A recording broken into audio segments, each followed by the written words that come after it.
Bonsoir ou rebonsoir. Je vous invite à prendre ou reprendre place. Notre pause s'achève. Comme vous le remarquez, la température dans la salle monte, l'ambiance aussi. Les intervenants de ce troisième set de thèse va-t-il être aussi chaud que la musique l'était il y a un instant? Eh bien, la réponse, nous l'aurons dans quelques minutes.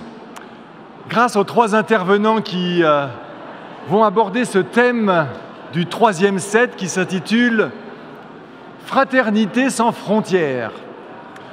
Le premier intervenant sera Roland Meyer, qui abordera le sujet d'un point de vue de la théologie systématique. Deuxièmement, nous entendrons Joanne Charas-Sancho, qui est théologienne pratique. Et enfin, Yvon Bourquin, qui est un spécialiste de narratologie, mais qui abordera ce soir un point de vue de la théologie pratique également. Alors j'invite, je sais que le moment convivial est agréable et qu'il y a encore du monde debout et autour des tables, mais si je peux vous demander de faire silence pour que nous puissions prêter une oreille attentive et avoir un cœur et un cerveau tout à fait ouverts afin d'entendre donc Roland Meyer, à qui je passe le micro.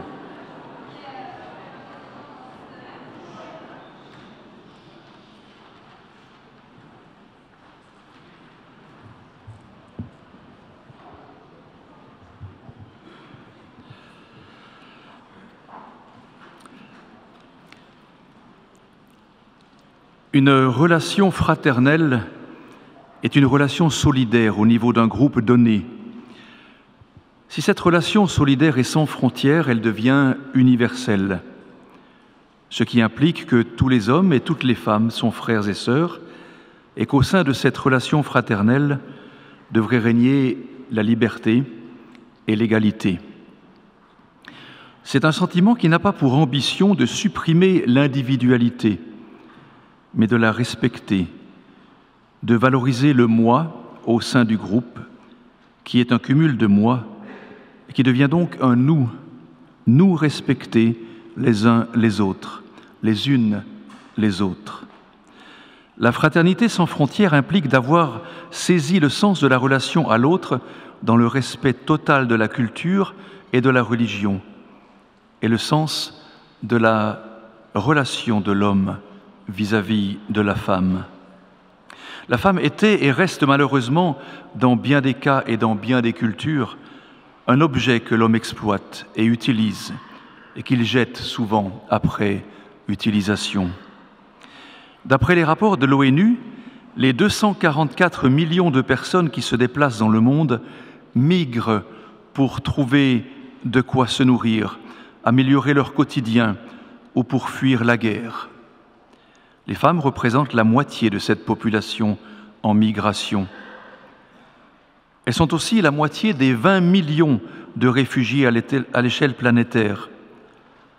Particulièrement actives et résistantes, elles jouent un rôle prépondérant pour reconstruire la cellule familiale, souvent endommagée à cause des conditions de vie précaires. Bien que résistantes et volontaires, elles sont néanmoins une proie facile des prédateurs sexuels. Les images des déportés, des réfugiés, des civils fuyant les guerres, errant à la recherche de sécurité, sont notre pain quotidien. Les crimes de guerre sont nombreux.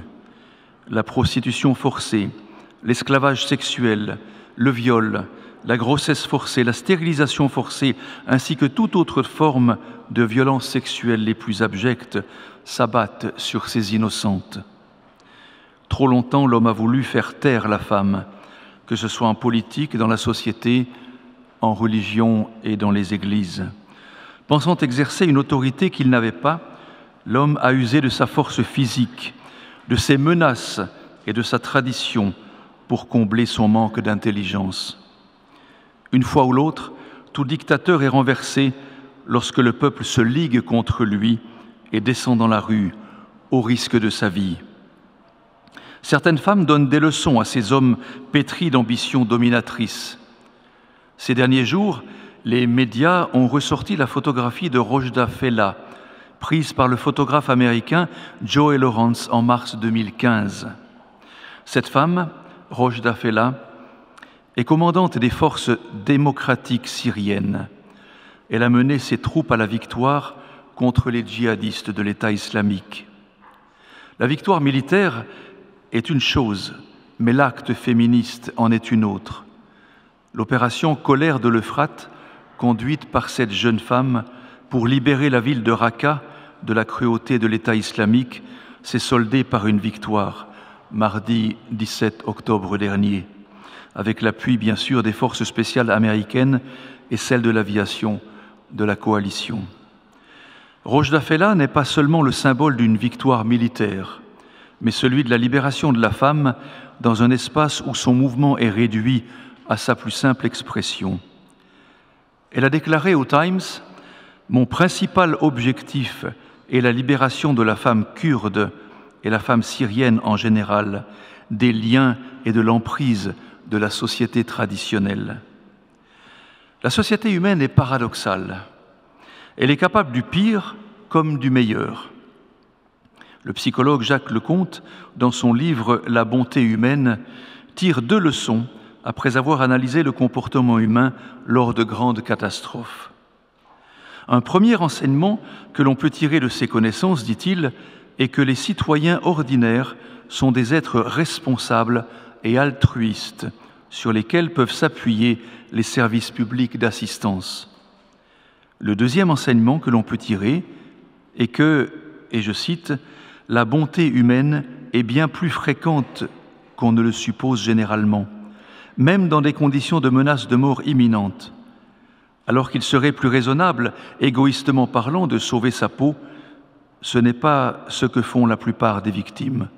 Beaucoup de survivants, même blessés, viennent au secours de ceux qui sont plus atteints qu'eux-mêmes, s'ils le peuvent. » Et l'auteur conclut en disant « Ce n'est aucunement l'irrationalité qui entraîne ce comportement, mais au contraire une rationalité supérieure, fondée sur le sentiment d'empathie envers la personne souffrante et d'identité partagée dans un destin commun. » Fin de citation. L'Évangile, selon Marc, rapporte une rencontre entre un aveugle au bord du chemin et le Christ. L'aveugle, c'est Bartimée, le fils de Timée. Et en plus d'être aveugle, il est aussi mendiant. Sa situation physique l'exclut de toute activité sociale qui lui donnerait son statut d'homme travailleur, capable de subvenir à ses besoins et à ceux de sa famille. Il est faible et exclu. Il doit mendier pour vivre. Un mendiant est un gêneur. S'il était au milieu de la foule ou au milieu du chemin, il se ferait bousculer par ceux qui ont tout pour vivre, qui sont pressés de se rendre à leur travail ou peut-être à leur lieu de culte. Il se ferait piétiner. Alors il se met au bord de la route, là où il ne gêne personne. Et pourtant il gêne, parce qu'il appelle. Il appelle avec force et insistance. Il appelle celui qui pourra sans doute le sortir de cette impasse. Mais même au bord du chemin, il gêne les bonnes gens qui font tout pour le faire taire, qui lui font des reproches, qui l'empêchent de parler et d'importuner le Maître. Ce marginal se fait rabrouer par la troupe de Jésus, mais plus on le fait taire, plus il crie. Dans ce vacarme, l'oreille fine de Jésus l'entend. Il s'arrête et dit à ceux qui veulent le faire taire, « Appelez-le ». Parmi eux, il n'y a pas que des indifférents. Certains lui disent « Confiance, lève-toi, il t'appelle ».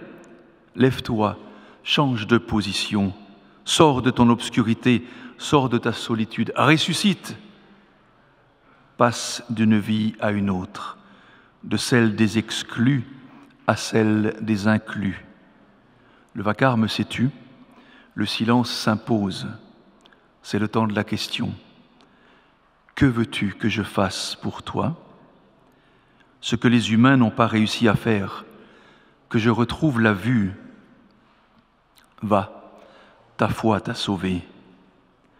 L'auteur du texte a choisi le verbe qui convient, sauver.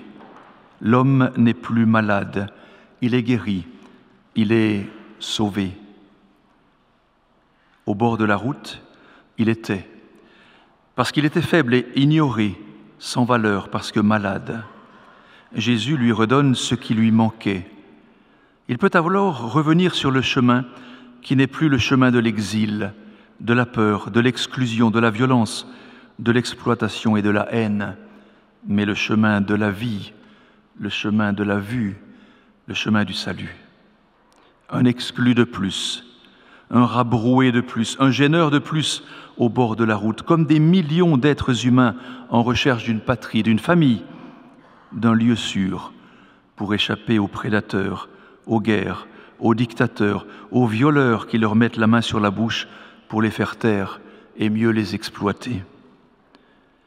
Dans son dernier livre, un demi-siècle dans l'Himalaya, Mathieu Richard rapporte les propos de l'un des plus grands maîtres tibétains, qui fut son maître principal, Kangyur Rinpoche, qui définit les 4 attitudes immensurables. Le maître explique que le terme immensurable s'explique par le fait que l'on prend pour objet tous les êtres dont le nombre est incalculable et que les mérites engendrés par les 4 attitudes qu'il va définir sont de ce fait, eux aussi, sans limite.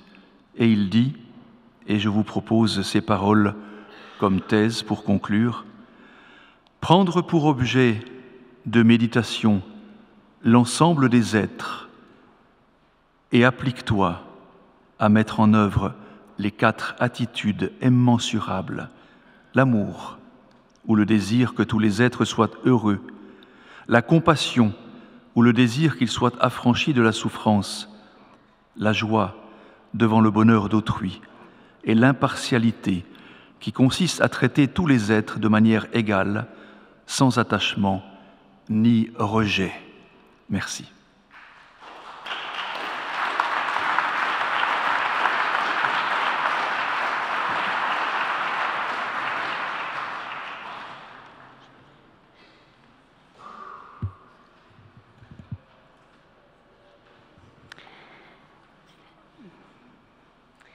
La mission, un héritage qui se partage.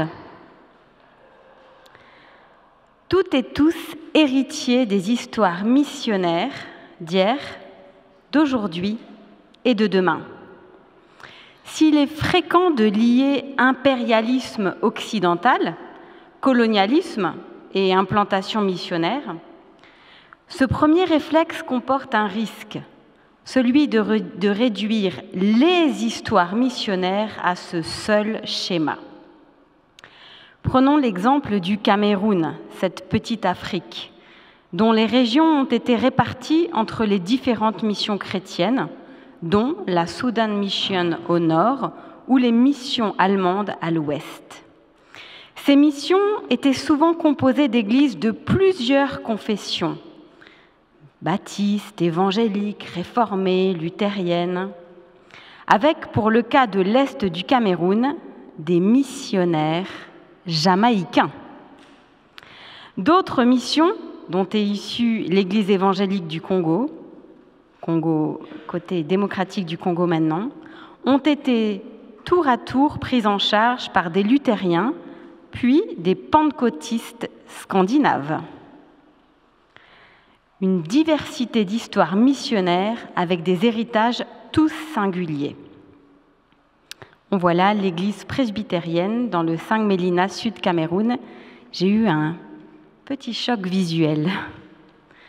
Ces passations de flambeaux mettent en lumière le fait que les missions ont attiré des évangélistes fréquemment issus de paroisses marquées par le réveil et dépositaires de théologie colorée par une forme de conservatisme théologique. Ces orientations théologiques se sentent encore maintenant, à Madagascar par exemple, où les théologiennes luthériennes ne peuvent pas être ordonnées pasteurs. Mais là encore, la diversité des histoires missionnaires nous rattrape. Savez-vous que les missions protestantes en Chine, elles aussi issues de toutes les dénominations chrétiennes en Grande-Bretagne, jusqu'à 18 dénominations, ont donné l'occasion à une centaine de femmes seules, célibataires, mandatées par leur paroisse, rien qu'en 1888, comme nous l'apprenons dans les registres, d'acquérir le statut social d'évangélisatrice auprès des Chinoises tenues à l'écart de toute vie sociale. Elles étaient lancées dans des postes d'avant-garde pour aller évangéliser là où les hommes n'avaient pas le droit d'aller. Aujourd'hui, nos histoires missionnaires nous lient, toutes et tous, les uns et les unes aux autres. Et lors de mon récent séjour au Cameroun, car vous l'avez compris, je travaille pour les organismes missionnaires, un pasteur m'a interpellée en riant. « Tu vois, tu es là dans l'église baptiste des Blancs », alors que l'assemblée était composée exclusivement d'Africains d'origine africaine. Il a poursuivi, sourire en coin. « Tu vois, notre église a été fondée par des Blancs. Alors l'église des Noirs, celle qui a été fondée par des autochtones, aime à rire de nous. » Une dynamique missionnaire qui peine à se vivre dans le partage. Dès les années 1970, les organismes français et suisses, héritiers de la Société des missions et des différentes sociétés missionnaires, ont adopté des slogans volontaristes.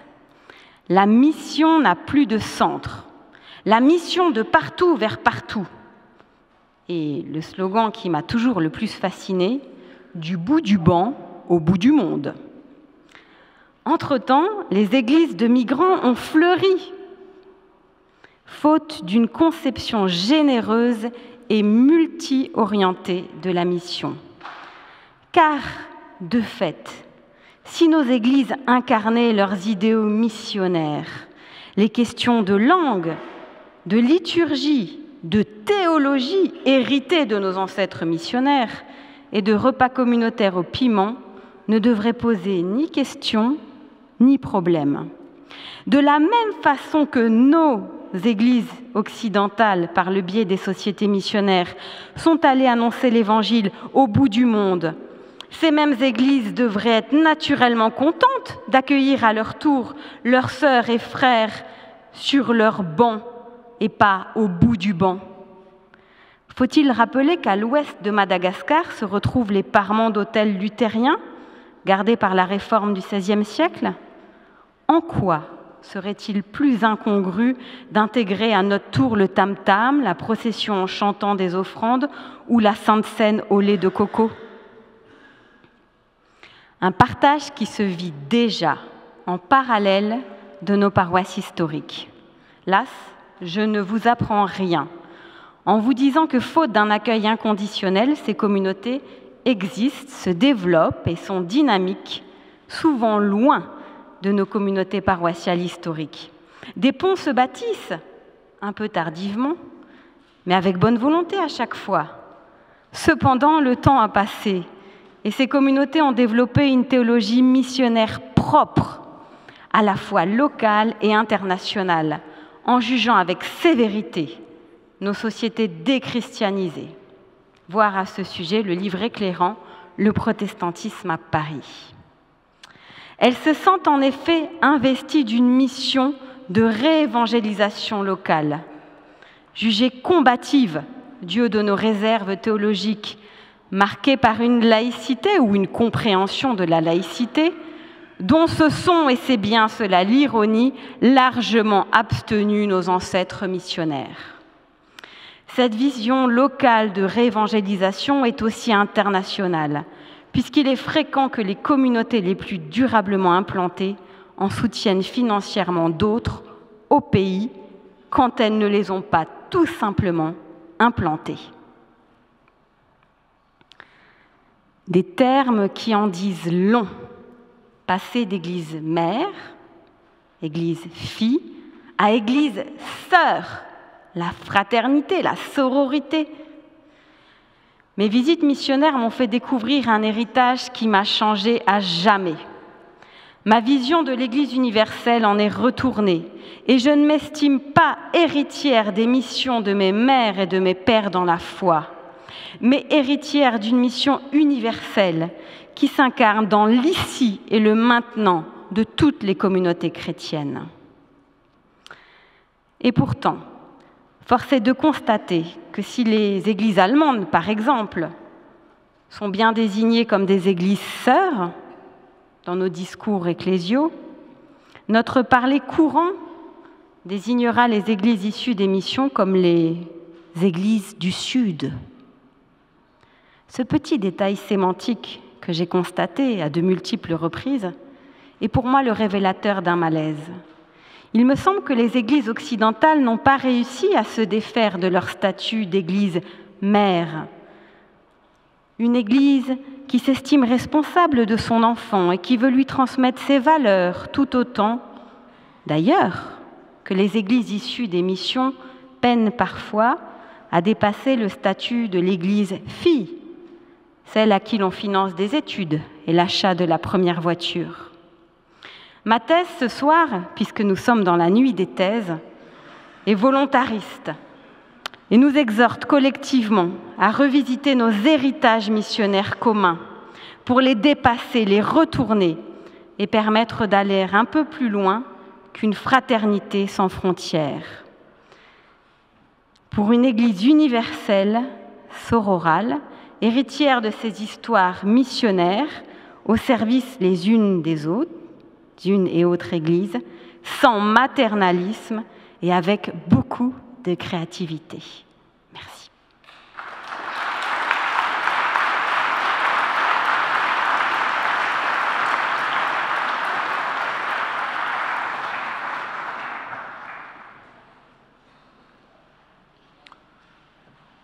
Je suis quelque peu dans l'embarras, dans une sorte de brouillage ou de brouillard, comme vous préférez, sur le plan des termes. J'utilise le terme fraternité et le terme radical. Alors du côté de la fraternité, ça se passe assez mal, parce que la fraternité s'entend d'un lien de solidarité et d'amitié entre des êtres humains, entre les membres d'une société. Or, s'il s'agit d'êtres humains en général, le mot fraternité, qui se calque sur le latin fratres, est bien mal choisi et il est ressenti par les femmes comme excluant. Nous nous trouvons donc déjà devant un terme qui est mal ressenti, mal vécu par une portion de l'humanité, et il est quand même piquant de voir qu'un terme forgé pour décrire l'unité, inclure l'inclusivité, est précisément rejeté pour son caractère non inclusif. Et voilà que l'adjectif radical me place également devant une issue difficile, puisque radical signifie bien un terme qui évoque en tout cas un mode d'action très énergique, voire draconien. Il y a donc contradiction dans les termes entre l'idée même véhiculée par fraternité et le mot radical, qui est quelque peu décalé. Alors, essayons d'y voir plus clair. Il doit quelque part y avoir moyen de raisonner, de réfléchir et de ressentir sur la solidarité, sur l'amitié, prenons ces deux termes, intégrale, inconditionnelle, pour éviter le mot radical.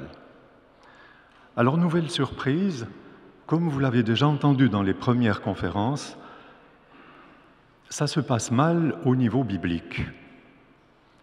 Je résume, Abel tué par son frère, Ésaü trompé par son frère, Joseph vendu par ses frères, Abimelech tuant ses frères, la guerre fratricide contre une tribu, celle de Benjamin, Amnon tué par son frère Absalom.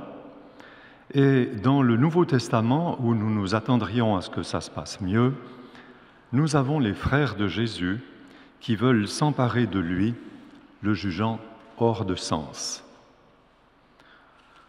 Connotation négative qui est largement contrebalancé par tous les passages, et ils sont nombreux, où les liens fraternels deviennent la caractéristique même de la condition chrétienne.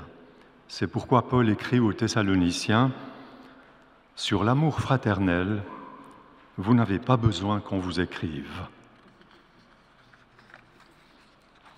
Je passe à l'essentiel, le fondement même de la fraternité. La pierre angulaire de la fraternité me semble découler de la prière que le Christ nous a apprise. Le Notre Père, pour faire court, j'en tire 3 conclusions. Notre Père, Dieu n'est pas mon Père, il est notre Père, ce qui implique une communauté de foi, ou si l'on préfère l'appartenance à un ensemble de croyants.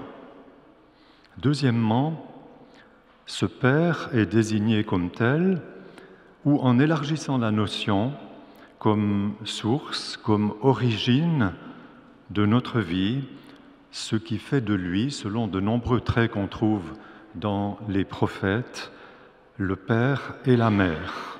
Et il en découle pour nous un lien de filiation à son égard, donc ce qui nous rend frères et sœurs en Christ. Mais ce n'est pas tout. Le ressuscité prononce dans l'évangile de Jean une parole lourde de sens. « Je monte vers mon Père et votre Père, vers mon Dieu, qui est aussi votre Dieu. »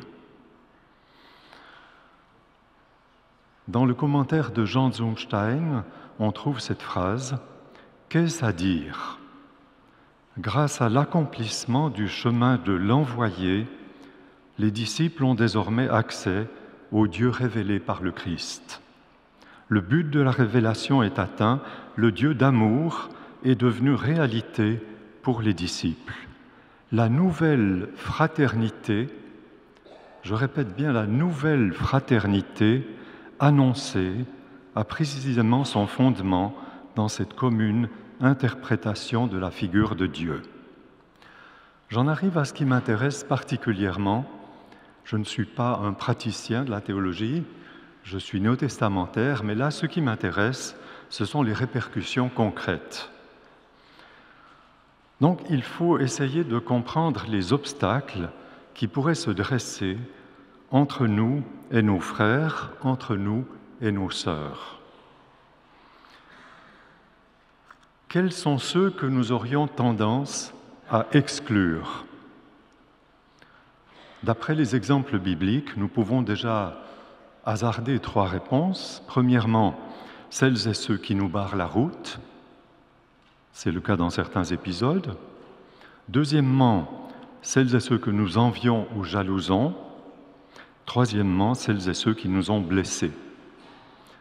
Mais aussi, celles et ceux que nous jugeons déviants dans leur comportement. Souvenons-nous de l'expérience des frères et de la mère de Jésus qui le jugent non conforme, donc inacceptable. Posons-nous donc la question, qui est difficile à accepter de nos jours ? Qui nous paraît déviant ? Sur le plan des coutumes et des mœurs, tous ceux qui viennent d'ailleurs et qui apportent avec eux un mode de vie que nous ne connaissons pas. Dans ce cas, bien sûr, il faut une double démarche, de leur part pour s'acclimater, de notre part pour accepter la différence, dans la mesure où elle n'entre pas en contradiction avec certains de nos principes. Sur le plan des comportements, les violents paraissent difficilement intégrables dans une communauté qui se réclame de l'amour de Dieu. Un Dieu de tendresse. Donc il est légitime d'accepter, dans le cas des violents, les personnes en tant que telles, tout en cherchant à les aider dans leur démarche vers une attitude plus pacifique. De même pour les cas des menteurs, tricheurs, etc., manipulateurs. La situation des personnes qui vivent leur amour différemment de la majorité mérite une attention spéciale, puisque précisément leur projet de vie s'inscrit dans l'expérience d'un amour, et cet apprentissage de l'amour est notre lieu de vérité. Quelle que soit la forme de cet amour, de cet apprentissage, c'est notre lieu de vérité. Tout ce qui va dans le sens de l'amour s'inscrit dans la même ligne, celle de la filialité par rapport au Dieu d'amour. Et dans ce cas, il ne m'appartient pas de juger l'autre, de jauger si son amour est acceptable. Je le répète et avec toute ma force de conviction, tout amour vrai peut être accepté de Dieu. Et l'amour vrai peut se vivre dans les deux camps, des personnes homosensibles et des personnes hétérosensibles. L'inacceptable dans ce cadre, c'est bien la contrefaçon de l'amour, son détournement, sa caricature, sa trahison. L'inacceptable, c'est tout ce qui, sous ce nom-là, porte préjudice au prochain sous quelque forme que ce soit. Je me contenterai de mentionner prostitution et pédophilie. Nous sommes tous à l'école de l'amour, dans la fraternité avec les gays, en sororité avec les lesbiennes, dans l'amour et la compassion avec les personnes transgenres. L'une de mes filles a fait son coming out il y a une dizaine d'années. Et je me suis beaucoup interrogé sur le visage de Dieu que j'avais à lui présenter. C'est ce qui m'a fait écrire cette phrase à la fin d'un article du collectif L'Accueil Radical, ressources pour une Église inclusive. Et je vais terminer par là. Je fais mienne cette pensée exprimée par un ami catholique lors de la retraite du Carrefour de Chrétiens Inclusifs en mai 2015. Il serait temps de comprendre que les personnes homosensibles constituent un cadeau de Dieu pour les églises. Je vous remercie de votre attention.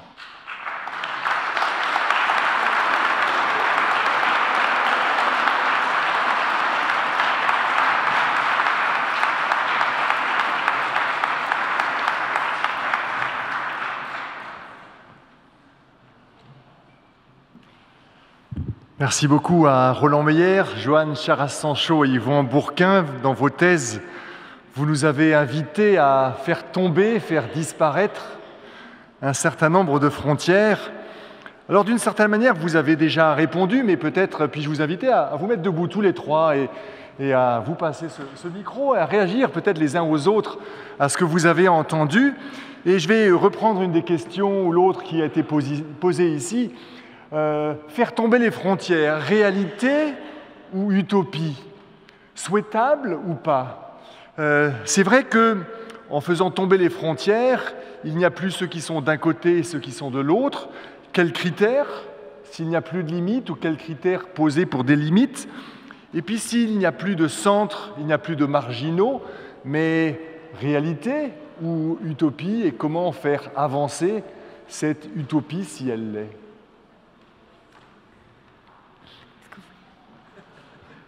Vas-y, Joanne, vas-y.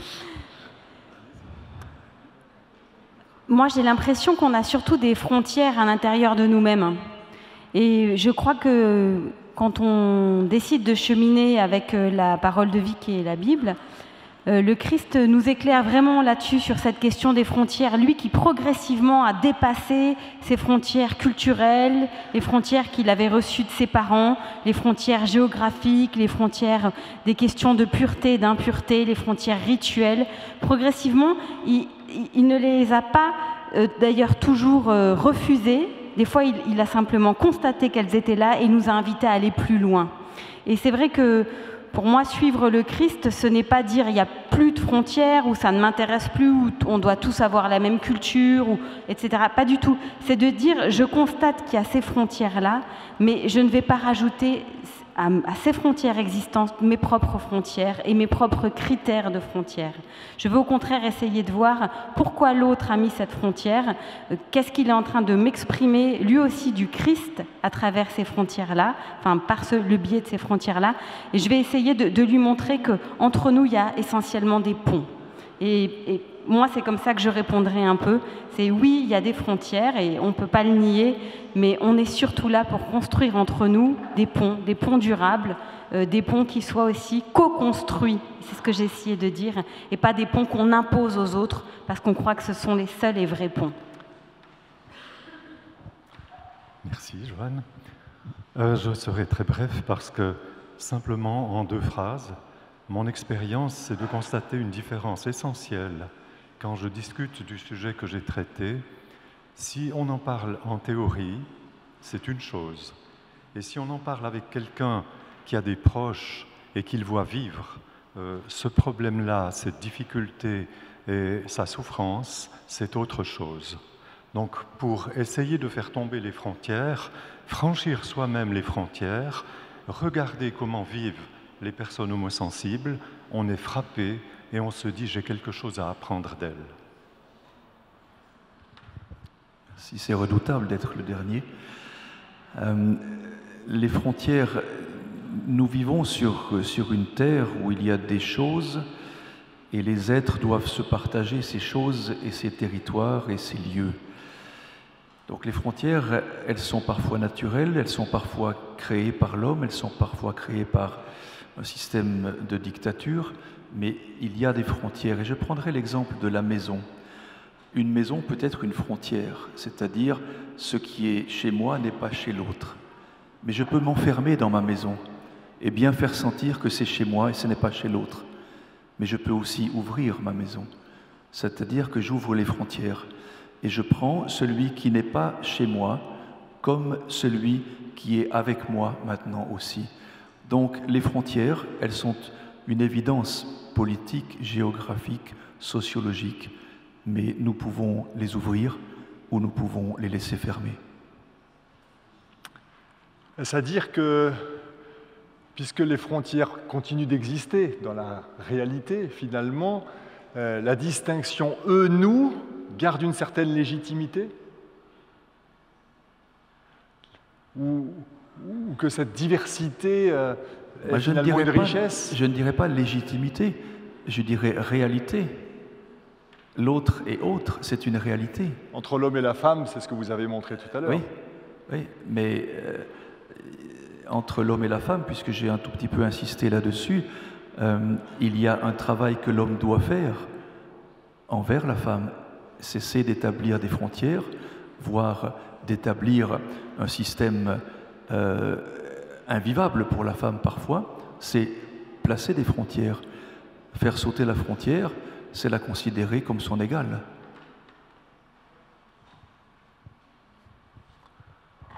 Il y a des nuances à mettre, non pas dans ce que tu viens de dire, mais dans le texte de Paul qui a été cité déjà ce matin, en début de soirée. Il n'y a ni esclave ni libre, ni grec ni juif, ni homme ni femme. Vous voyez très bien que certaines frontières subsistent, qu'on n'aurait pas l'idée de les supprimer, et que d'autres sont peut-être à supprimer. Et c'est à chacun de voir quelles sont les frontières intérieures qui nous empêchent personnellement d'avancer. Moi, je botterais un petit peu en touche en disant ok, il y a des frontières, on pourrait penser qu'il y a les autres et il y a nous, mais est-ce que souvent on se prend pas pour des gardes aux frontières aussi, et on décide pas qui peut traverser, qui peut pas traverser? Est-ce que c'est pas ça plutôt ce qui nous questionne ce soir? C'est pas tant qu'il y ait des frontières, bon, on l'a compris, il y a des différences entre tous les humains, moi je dépasserais même la question homme-femme, mais est-ce que c'est pas la position qu'on décide parfois d'adopter, de contrôler, nous, les frontières des autres? Moi, c'est plutôt ça qui m'interpelle toujours dans la Bible, c'est le fait de réaliser que moi, toute seule, je me prends pour une douanière, et c'est pas du tout ce à quoi on est invité à à développer au quotidien. Voilà. Merci beaucoup. Vous nous invitez finalement à être de constants voyageurs sur cette terre, mais dans les rencontres et dans les cœurs. Et c'est un beau projet, un beau programme. Merci beaucoup à vous.